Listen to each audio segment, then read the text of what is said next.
Hello friends, ನಾನು previous ವಿಡಿಯೋದಲ್ಲಿ ಹೇಗೆ ಮಾರ್ಕಿಂಗ್ ಮಾಡಬೇಕಂತ ಎಲ್ಲ ತೋರಿಸಿದ್ದೆ. ಇವಾಗ ಪೇಂಟಿಂಗ್ ಹೇಗೆ ಮಾಡಬೇಕಂತ ತೋರಿಸ್ತಾ ಇದ್ದೀನಿ. ನಾನು ಯೂಸ್ ಮಾಡ್ತಾ ಇರೋದು ಫೆವಿಕ್ರಿಲ್ ಫ್ಯಾಬ್ರಿಕ್ ಕಲರ್ಸ್. ಇಲ್ಲಿ ನಾನು ಫಸ್ಟು ವೈಟ್ ಕಲರ್ನ ತೊಗೊತಾ ಇದ್ದೀನಿ. ವೈಟ್ ಕಲರ್ ಯಾಕೆ ತೊಗೊತಾ ಇದ್ದೀವಿ ಅಂತಂದರೆ, ನಾವು ಯಾವುದೇ ಡಾರ್ಕ್ ಕ್ಲಾತ್ ಮೇಲೆ ಪೇಂಟ್ ಮಾಡೋದಾಗಲಿ ಅಥವಾ ಸಿಲ್ಕ್ ಕ್ಲಾತ್, ಕಾಟನ್ ಆದರೆ ಬೇಕಾಗಲ್ಲ, ಆದರೆ ಲೈಟ್ ಕಲರ್ ಕಾಟನ್ ಕ್ಲಾತ್ ಆದರೆ ಬೇಕಾಗಲ್ಲ. ಡಾರ್ಕ್ ಕಲರ್ ಇತ್ತು ಅಂತಂದರೆ ಮತ್ತು ಸಿಲ್ಕು, ಆಮೇಲೆ ನೈಲಾನ್, ಪಾಲಿಸ್ಟರು ಯಾವುದಾದ್ರೂ ನಾವು ಬೇಸ್ ಕೋಟಾಗಿ ವೈಟ್ ಪೇಂಟ್ನ ಯೂಸ್ ಮಾಡಬೇಕು. ಸೊ ಯಾವ ಥರ ಹಚ್ಚಬೇಕು ವೈಟ್ ಪೇಂಟ್ನ ಅನ್ನೋದನ್ನು ಈ ವಿಡಿಯೋದಲ್ಲಿ ನಾನು ಡೀಟೇಲಾಗಿ ತೋರಿಸಿದ್ದೀನಿ. ಪೇಂಟಲ್ಲಿ ಏನಾದರೂ ಲಮ್ಸ್ ಇತ್ತು ಅಂತ ಅದನ್ನೆಲ್ಲ ಫಸ್ಟಿಗೆ ರಿಮೂವ್ ಮಾಡಿಕೊಂಡು, ಒಂದು ಪೇಂಟ್ ತಿಕ್ಕಿತ್ತು ಅಂತಂದರೆ ನಾವು ಜಸ್ಟ್ 1 ಡ್ರಾಪ್ ವಾಟರ್ ಹಾಕ್ಕೊಂಡು ಅದನ್ನು ಅಪ್ಲೈ ಮಾಡ್ತಾ ಹೋಗಬೇಕು.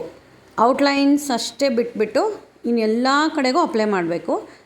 ಪಿಕ್ಚರ್ ಏನು ನಾವು ಡ್ರಾ ಮಾಡಿರ್ತೀವಲ್ಲ ಅದರಲ್ಲಿ ನೋಡಿ ನಾವು ಅಪ್ಲೈ ಮಾಡ್ತಾ ಆ ಪೇಂಟು ಸ್ವಲ್ಪ ಅಬ್ಸರ್ವ್ ಆಗುತ್ತೆ. ನಾವು ಹಚ್ಚಿರೋ ಅಷ್ಟು ವೈಟ್ ಕಲರಲ್ಲಿ ಉಳ್ಕೊಂಡಿರೋದಿಲ್ಲ. ಅದು ಅಬ್ಸರ್ವ್ ಆದಮೇಲೆ ಸ್ವಲ್ಪ ಅಪ್ಲೈ ಮಾಡಿ, ಆವಾಗ ಕರೆಕ್ಟಾಗಿ ಕೂತ್ಕೊಳ್ಳುತ್ತೆ ಪೇಂಟು.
ನೋಡಿ, ಫುಲ್ಲು ವೈಟ್ ಪೇಂಟ್ ಅಂದರೆ ಬೇಸ್ ಕೋಟ್ ಹಚ್ಚಿದ ಮೇಲೆ ಯಾವ ಥರ ಕಾಣುತ್ತೆ ಅಂತ. ಆ ಪಿಕ್ಚರ್ ಹೇಗಿದೆಯೋ ಅದೇ ಥರ ಔಟ್ಲೈನ್ ಬಿಟ್ಬಿಟ್ಟು ನಾನು ಪೇಂಟ್ ಮಾಡಿದ್ದೀನಿ. ಪೇಂಟು ಕಂಪ್ಲೀಟಾಗಿ ಡ್ರೈ ಆದಮೇಲೆ ನಾವು ಕಲರ್ಸ್ನ ಅಪ್ಲೈ ಮಾಡೋಣ. ಸೊ ಕಲರಿಂಗ್ ಪ್ರೋಸೆಸ್ಗೋಸ್ಕರ ನನ್ನ ನೆಕ್ಸ್ಟ್ ವಿಡಿಯೋನ ನೋಡಿ. ಧನ್ಯವಾದಗಳು. ನನ್ನ ಚಾನಲ್ನ ಸಬ್ಸ್ಕ್ರೈಬ್ ಆಗೋದು ಮಾತ್ರ ಮರಿಬೇಡಿ.